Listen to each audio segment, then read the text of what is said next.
Hey everyone, my name is Perry, and welcome back to the Cassette Phase. So I hope that you all had a great weekend. I'm recording this on a Monday, and it definitely feels like, well, a Monday. But that's okay, because right now, we get to do some time travel, and that's always a good thing. A few quick channel updates though, before we dive into our video for today. So I recently tracked down all of the supplies that I need for the Ewoks Indoor Village playset project. So there's going to be a video coming out really soon updating you on all of that, and I'm really excited. This is going to be a lot of fun. And we also have a video coming soon talking about the bedrooms of our childhood years. And not just ours, but the bedrooms featured on some of our favorite movies and TV shows. Plus, in that same video, I'm going to show you all my vintage bed linen and pillowcase collection. So a lot of fun stuff coming up on the Cassette Phase over the next couple of weeks. So if you haven't subscribed yet, I would be super appreciative if you did so. And that way you don't miss out. But for today, we're going to be trying to unlock some more random memories. And the first time that we did this, a few weeks back, I got a lot of good feedback from some of you, and I had a lot of fun doing that one. You know, just not doing really any research, just kind of going off script and just hanging out here in the den, sharing memories. So that's what we'll be doing today. And just like last time, I hope to unlock at least one memory for you, either that you had completely forgotten about, or maybe that you hadn't thought about in decades.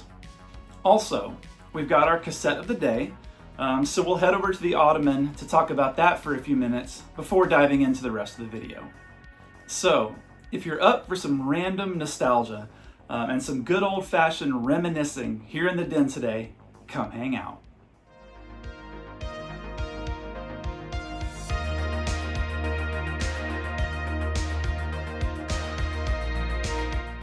Okay everyone, welcome back to the Ottoman, and welcome to another great day here in the den. Today we've got some My Two Dads going over on the on the smart TV. That's a really fun old show. That's not what you're here for. You're here for the cassette of the day so that we can move on into the rest of the video. We've got a double cassette of the day today. VHS tapes for a cartoon series from the 80s based on a book series from, I know, the 80s, but maybe even before. And the book series is what I remember this for more so than I do the cartoon. There were some McDonald's Happy Meal toys based on this property. And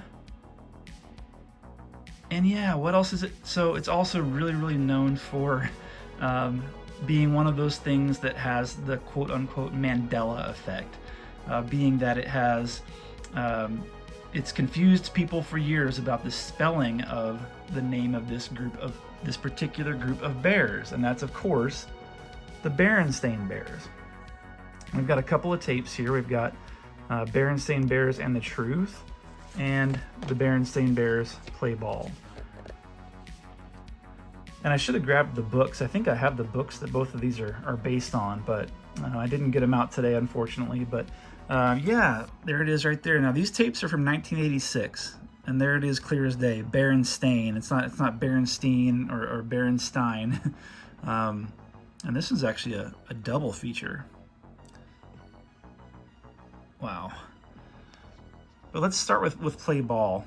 Now the book that this is based on, the cover has Brother Bear standing there getting ready to hit a ball. It's a different angle. It's a different image than this, but he's wearing a red hat and he's going up against a team with blue hats.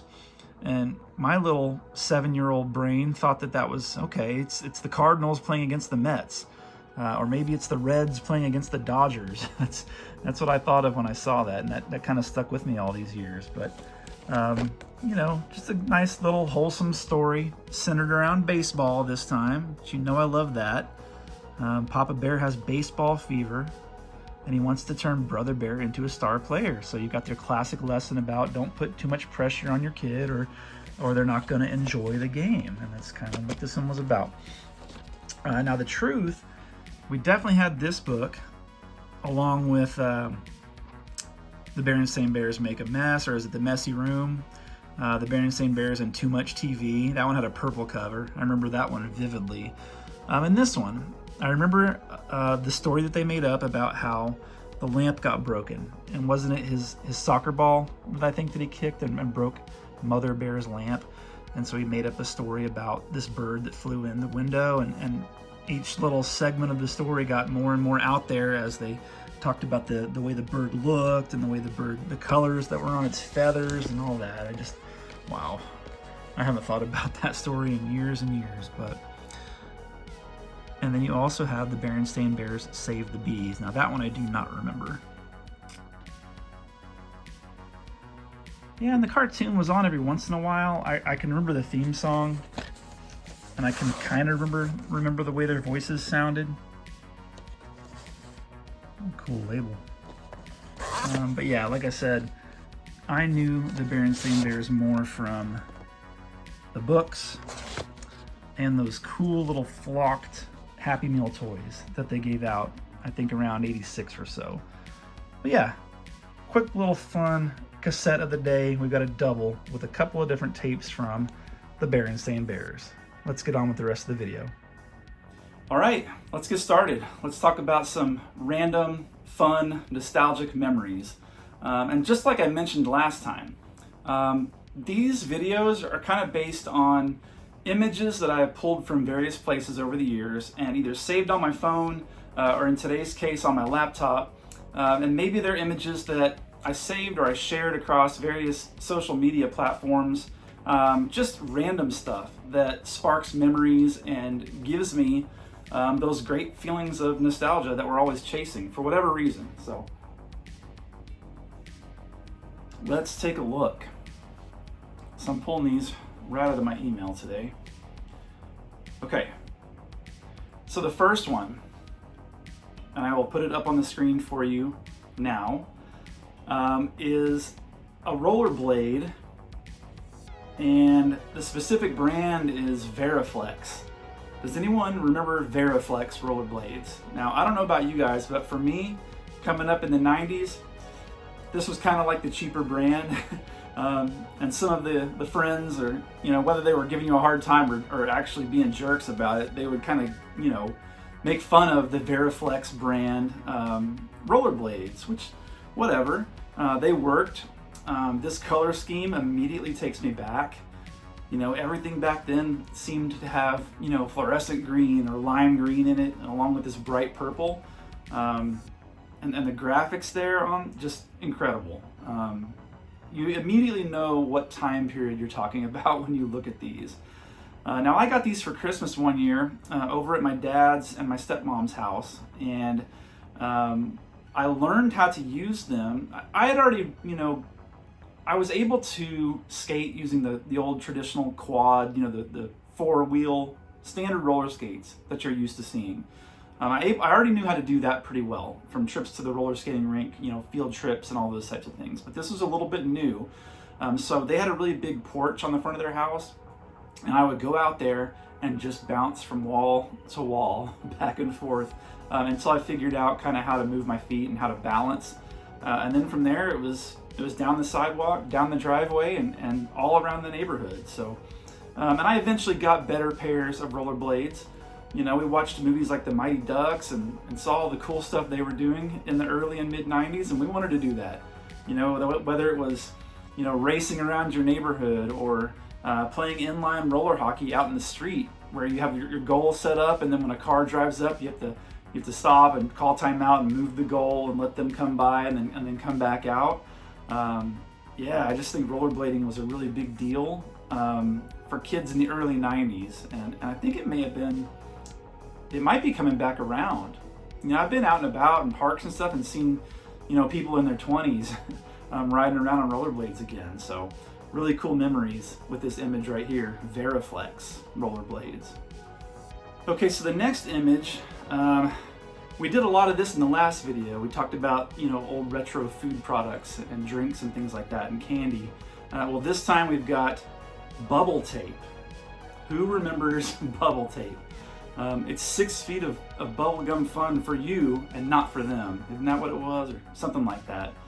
Um, yeah, I remember thinking this was kind of a cool little gimmick, you know, the dispenser where you could pull it out like a tape dispenser, but it's gum, it's bubble gum, and it didn't taste as good as like Bubblegum or Bubblicious did back then. It was kind of like the, what was it? It was kind of like fruit stripe gum, and that the flavor lasted all of about 30 seconds, if I remember correctly. But yeah, I really just remember the commercial on this one. I did have it a few times, and one time I can remember specifically being out at the soccer fields. So I don't know if I had this in my pocket or my backpack or something after a game, and standing around with my friends. We had just played a soccer game. We were all still wearing our uniforms and our shin guards and our cleats. And I was trying to get out the bubble tape and see if anybody wanted some. And I couldn't get the dispenser to load right, so I think I popped the lid open on accident and dropped the whole thing in the dirt. I remember being bummed out and thinking, man, can I save this? Can I salvage it? Can I scoop it up and you know, run it under the faucet? But no, it was a lost cause. But you know, if nothing else, like I said, the commercials for bubble tape were pretty memorable. But let's keep going. What do we have next? Okay, nice. So, and these are in random order. You know, there's no rhyme or reason to how I pulled these up. They're literally just in my email when I saved them from my phone and sent them to my laptop earlier to look at. So it does seem like we're sticking a little bit more in the 90s, at least at the beginning of this video, which is cool. You know, some of the people who watch this channel have fond memories of the late 70s and into the early 80s and the mid 80s. But then we have some friends on the channel who most of their childhood memories fall in that 90s time period. So we're all about nostalgia around here, as you guys know, so we're going to spread it out when we can. And this image right here is from a game show called Nickelodeon Guts. And this looks like the medal stand, I guess, where they're holding up a glowing piece of the aggro crag, which means he must have won the competition. Yeah, it wasn't always red versus blue versus purple. And I feel like this came right out of the heyday of Nickelodeon game shows. You know, we had things like Double Dare a few years before, and then eventually we started seeing things like Nick Arcade and Legends of the Hidden Temple and Nickelodeon Guts. Now, I was a big fan of American Gladiators. Anytime they were putting the contestants into these physical challenge type competitions, I was usually on board, and I liked to try to recreate some of that stuff at home with my friends or with my brother or whatever. Same thing with Nickelodeon Guts. Even though I was a little bit older, you know, I was probably 12, 13, 14 when I was watching this, some of the events were really cool. You know, lots of bungee cords, you know, bungee jumping and harnesses and water elements and just all kinds of cool, on the more extreme side of sports, I guess, including climbing this aggro crag at the end. And if you won, you got to bring home a glowing piece of the aggro crag. Really cool. Makes me think of weekend afternoons, you know, just hanging out in your room watching Nickelodeon and some good old game shows from their heyday, like I said. So Nickelodeon Guts. Do you have it? All right. I'm probably going to edit that out, but that's okay. What's next? Okay. Back to the food products we go. And honestly, there are very few food product items more nostalgic than fruit snacks, if you know what I'm talking about. And I'm going to pull an image up right here of a certain type of fruit snacks from Betty Crocker. So delicious. And these are specifically the 7-Up brand. I don't know if they had others.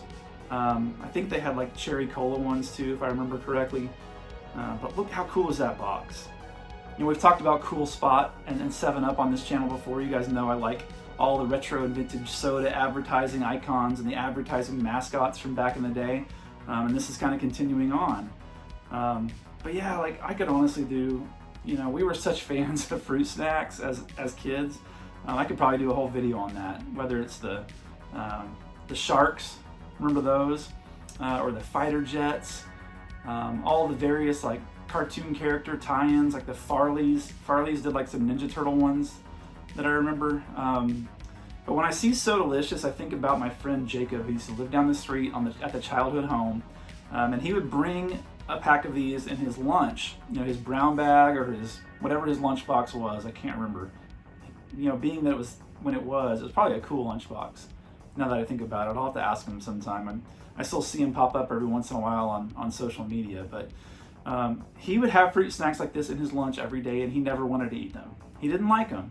He's like, oh, I can't stand these things. I don't know why my mom keeps giving them to me. I was like, I'll take them. You know, sit at the lunch table one day. I was like, I'll take them. I'll even trade you something for them. He's like, no, you don't have to trade me for them. Just let me know and I'll just give them to you.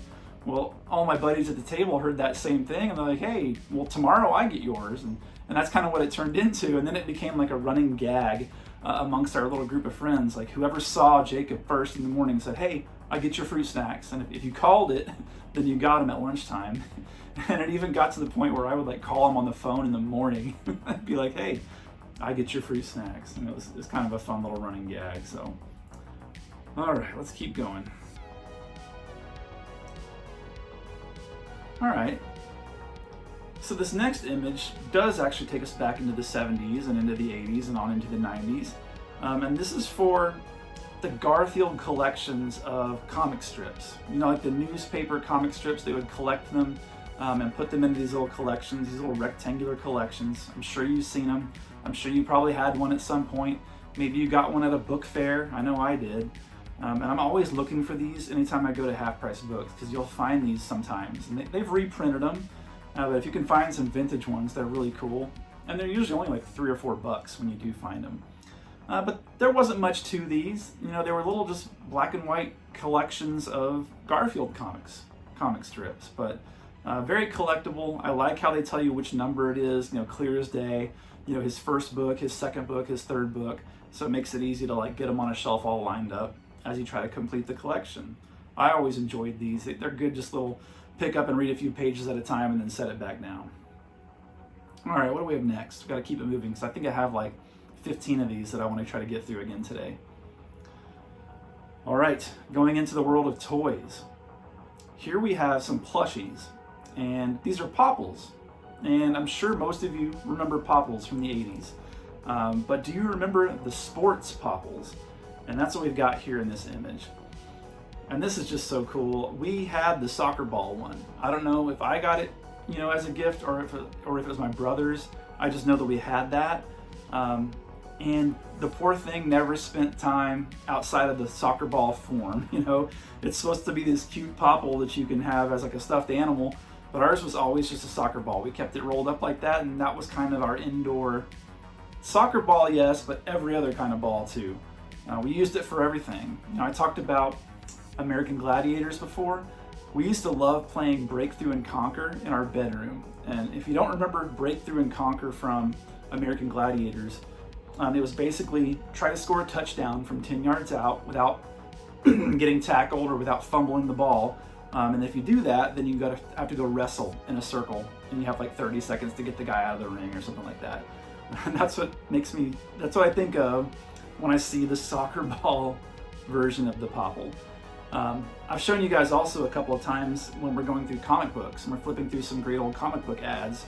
You would oftentimes see the sports Popples listed on the backs of those comic books. So really cool stuff. Let's keep moving. All right, now I hope this isn't such a regional thing that a lot of you have no idea what I'm talking about here, but we've got an image of a restaurant, a fast food joint called Hardies. And I think that Hardies was nationwide. They may even still be around, or they were around for a little while, then I think they turned into Carl's Jr.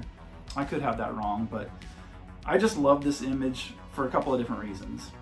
One, it's got a California raisin in the foreground, which is cool. You guys know I like the California raisins, and you could get them at Hardee's back then. I don't know if they came with the kids meal or if you had to pay like an extra $1 or $2 to get one. I can't remember that part, but beyond just the California raisin, the look of this restaurant, you know, the colors, you know, the brown, the orange, the car sitting in the parking lot, and then the way that rooftop, those are wooden shingles, is that right?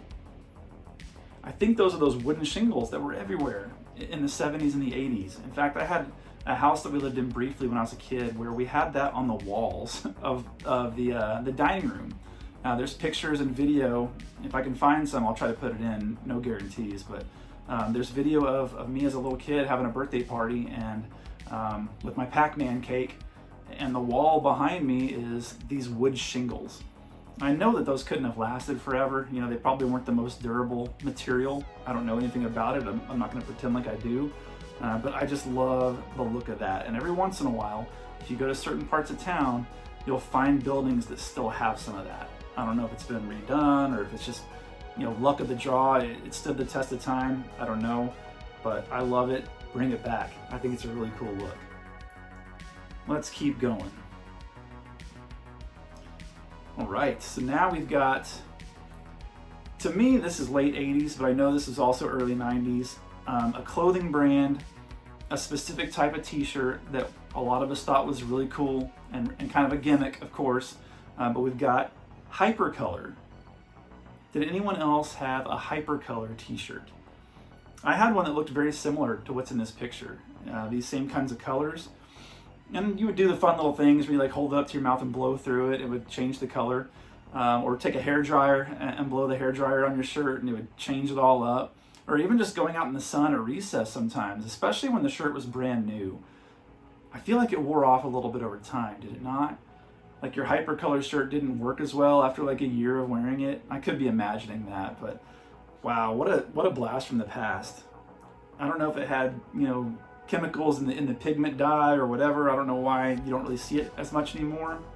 Although that brand Gecko brand clothing, they're back and they're still around, and they, I think, have some, they don't call it HyperColor, but I think they have some color change things on their website, which is really cool. I'll have to look at that. But yeah, Gecko does a lot of cool like splatter paint, you know, neon colored stuff that just immediately takes you back to that era.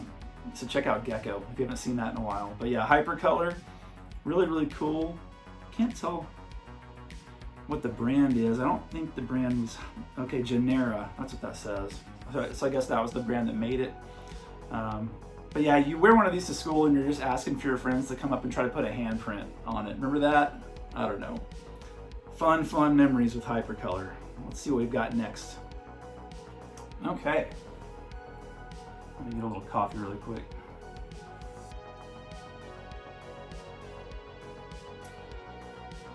So we've got an image here from a game show. And a game show that reminds me so much of being home during the day, either on the summertime or being homesick from school. And we're not talking about Price is Right, although I just did have some Price is Right on here in the den earlier today. You can watch it on Tubi. They've got the Bob Barker era right there for you to watch. And I just love the background noise that comes with that show. It's just such a great blast from the past. But this game show, however, is Supermarket Sweep. Now I see this and I think of a couple different things. I think about the ending of the show where, you know, they're running through the grocery store trying to get all the things into their cart. That's the most memorable part of it, right? I mean, there was a whole other show leading up to that moment, but that's the part that we all remembered, and that's the part that we wanted to be a part of when we were kids. Just really cool, really fun, definitely a product of its time. I would love to go back and watch some old episodes of that and see what the prices looked like, and look at some of the old some of these brands, like look at their logos and their packaging. I may have to scour the YouTubes and see if I can't find some good old Supermarket Sweep. That'd be fun. But there was a show that came with it. This may have been more into the 90s because I was living in Texas at the time when I remember this other show. And it was called Shop Till You Drop. And it was kind of like Supermarket Sweep. Well, it really wasn't like it at all, but it came on right after it. And it was based on a mall, I think. And there were all kinds of games and things built around mall shopping, which is cool.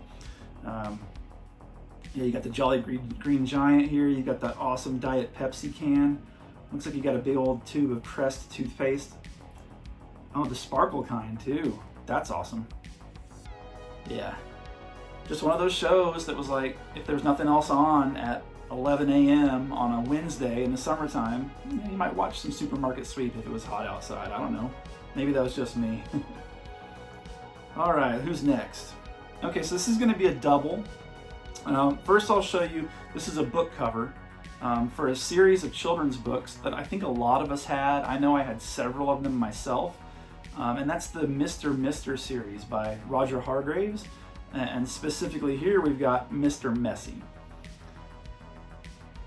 Now this was one that, you know, we would always do a little bit of story time before bed when I was a real little kid. And I remember a lot of these. We had Mr. Happy, we had Mr. Nosy, we had several others, but I remember Mr. Messy because this was one that I thought I could draw. And I'd be at school and I'd be like, hey, I can draw one of the characters from the Mr. book. And they're like, oh wow, you can draw Mr. Happy. How impressive is that? It's just a big circle with a smile. I'm like, nope, I'm gonna trick you and I'm gonna draw Mr. Messy with my pink crayon here. The things we remember from stuff like this is just wild. Now let me see if I can find the other image, which is of the back of the book.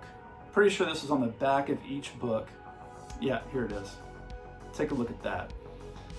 Yes, okay, so we've got Mr. Greedy, of course Mr. Happy, Mr. Nosy I had. Some of these others I don't recognize.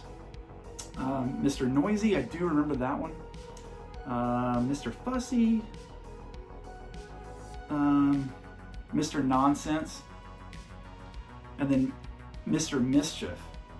Yes, so this is all just the misters. There were also misses as well, but I guess this is just the misters from a lot of these old books. And this is another thing that I just take a quick peek at whenever I'm in a half-price books or an estate sale or a thrift store, just to see if I can find a vintage copy of one of these, because they're just instant nostalgia. Let's keep it going.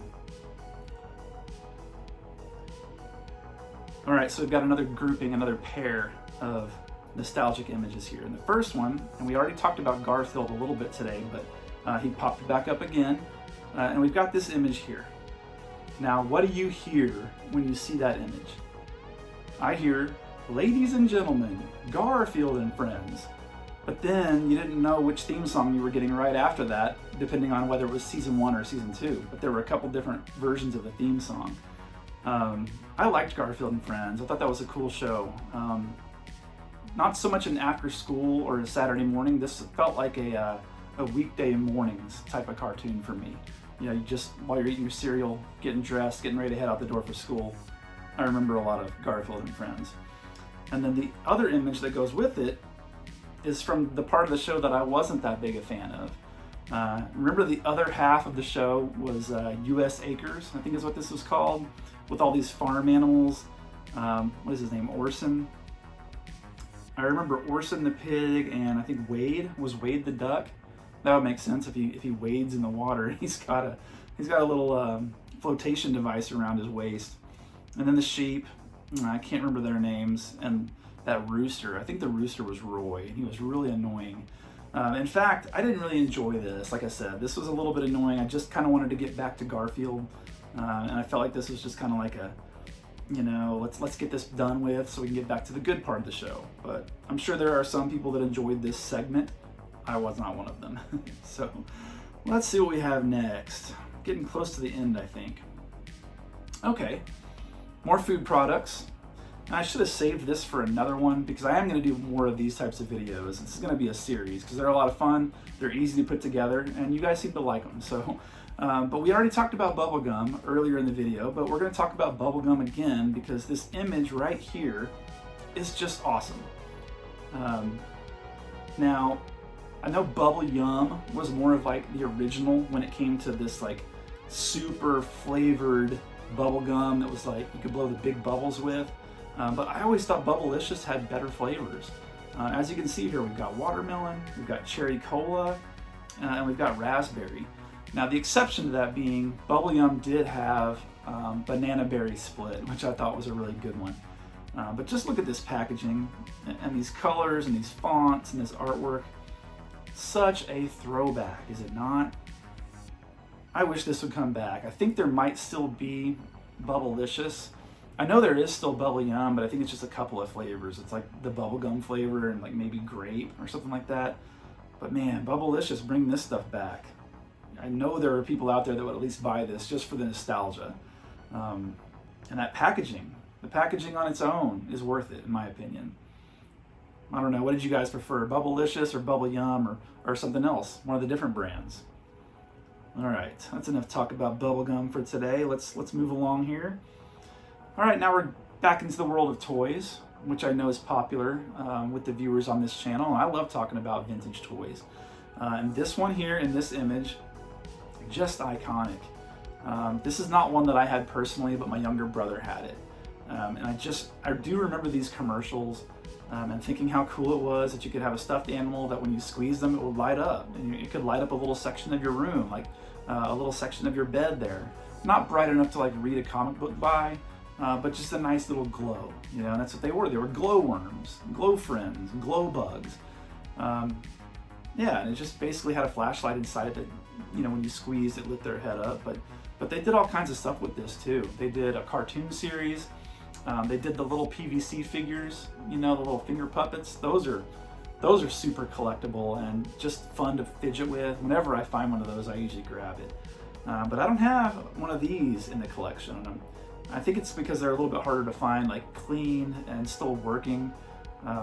That may be why I've never tracked one down, but I'm always keeping an eye out because I just feel like that's one of the iconic toys of the 80s is the original, the classic Glowworm. And there we are. So I hope that you all enjoyed our little hangout here in the den today. And I hope that I was able to facilitate at least a little bit of time travel for you.